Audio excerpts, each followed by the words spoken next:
Everyone नमस्ते म Shivagati welcome to online learning platform virtual school Nepal. आज हामी सोल्युबिलिटी कर्वको बारेमा स्टडी गर्छौं र हामी सोल्युबिलिटी च्याप्टर स्टडी गर्दैछौं। यदि तपाईले यो भन्दा अगाडिको लेसन्सहरु हेर्नु भएको छैन भने प्लेलिस्टमा गएर चेक आउट गर्न सक्नुहुनेछ। I would suggest you to read that first before going into the solubility curve, किनभने त्यो भन्दा अगाडि हामीले सोल्युबिलिटी भनेको के हो भन्ने कुरा बुझ्नुपर्छ राम्ररी।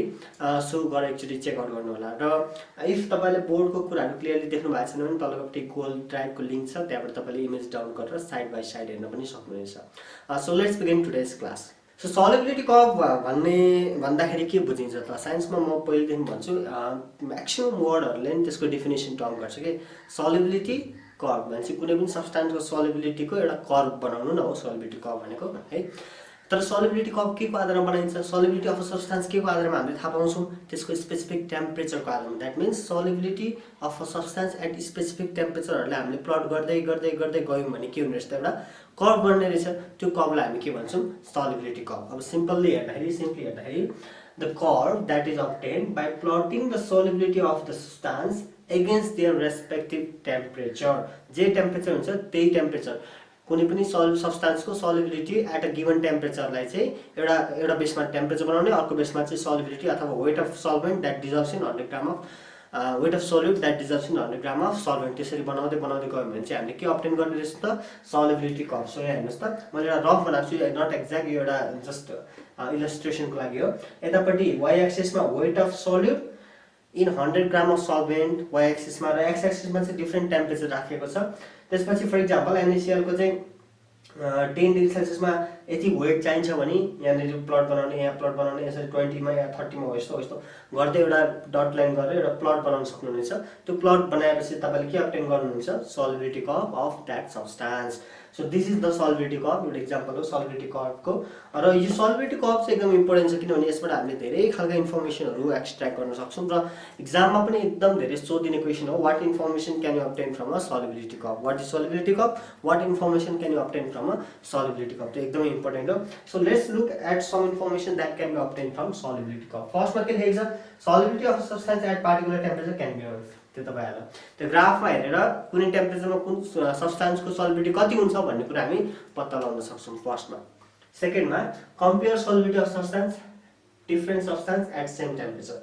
सेम टेम्परेचरमा दुईटा अथवा त्योभन्दा बढी सब्स्टान्सको सोल्युबिलिटी के छ? फर इक्जाम्पल यहाँनिर 10 डिग्री सेल्सियसमा NaCl हेर्नु भने यो यहाँनिर पुगेको छ सोल्युबिलिटी यति छ, तर CuSFO यति छ फेरि, हैन? सो डिफरेन्ट हुन्छ सोल्युबिलिटी भनेपछि सेम टेम्परेचरमा डिफरेन्ट सब्स्टान्सको सोल्युबिलिटी कति छ भनेर त्यसलाई हामी कम्पेयर पनि गर्न सक्छौं। अर्को gives clear idea how the solubility changes with the temperature.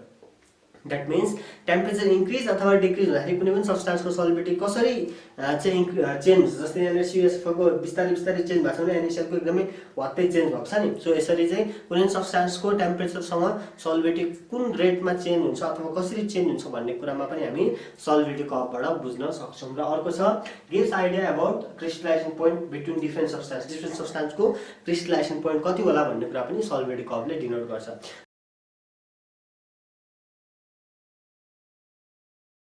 So what are the informations that can be obtained from a solubility curve? First भनेको solubility of a different substances at a particular temperature can be known. अर्को भनेको solubility of different substances can be compared to each other at the same temperature।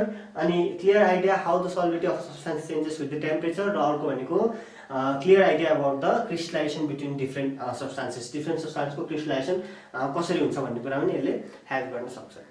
So अब अर्को छ what is crystals? Crystals भनेको चाहिँ solid particles जसको चाहिँ definite structure छ, डिफाइनाइट सेप छ, जियोमेट्रिकल डिफाइनाइट सेप छ, सर्फेसेस स्मुथ छ र एजेसहरु चाहिँ शार्प छ। त्यस्तो सब्स्टान्सलाई हामी जनरली क्रिस्टल्स भन्छौं। तिनीहरुको केही क्यारेक्टरिस्टिक हेर्दाखेरि जनरली क्रिस्टल्सको चाहिँ स्पेसिफिक अथवा डिफाइनाइट जियोमेट्रिकल सेप हुन्छ। तिनीहरुको फिक्स मेल्टिङ पोइन्ट हुन्छ। Crystal always have fix melting point र तिनीहरुको चाहिँ अरेन्जमेन्ट चाहिँ जनरली 3D प्याटर्नमा हुन्छ है। So these are the characteristics of a crystal. So let's revise it once again.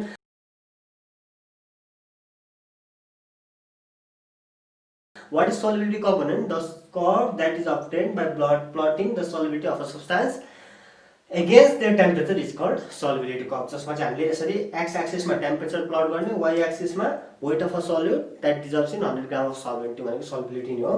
त्यो गरेर हामी सल्युबिलिटी कर्व अब्टेन गर्न सक्छौं। इन्फर्मेसन के आउँछ सल्युबिलिटी कर्वबाट?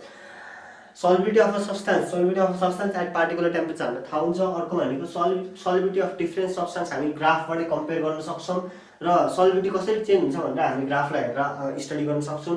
साथै क्रिस्टलाइजेसन पोइन्टको बारेमा पनि सल्युबिलिटी कर्वले हामीलाई इन्फर्मेसन दिन्छ। त्यसपछि आउँछ क्रिस्टल्स भनेको सोलिड पार्टिकल्स विथ डिफाइनाइट अथवा regular geometrical shapes smooth surface and sharp एजेसलाई हामी क्रिस्टल भन्छौँ। क्यारेक्टरिस्टिक भनेको तिनीहरूको स्पेसिफिक अथवा डिफाइनाइट जियोमेट्रिकल सेप्स हुन्छ, तिनीहरूको मेल्टिङ पोइन्ट फिक्स्ड हुन्छ र तिनीहरूको चाहिँ अरेन्जमेन्ट 3D प्याटर्न्समा हुन्छ। So what do you think about this? Go down and comment, like, share, subscribe and hit the bell icon, and see you in next video.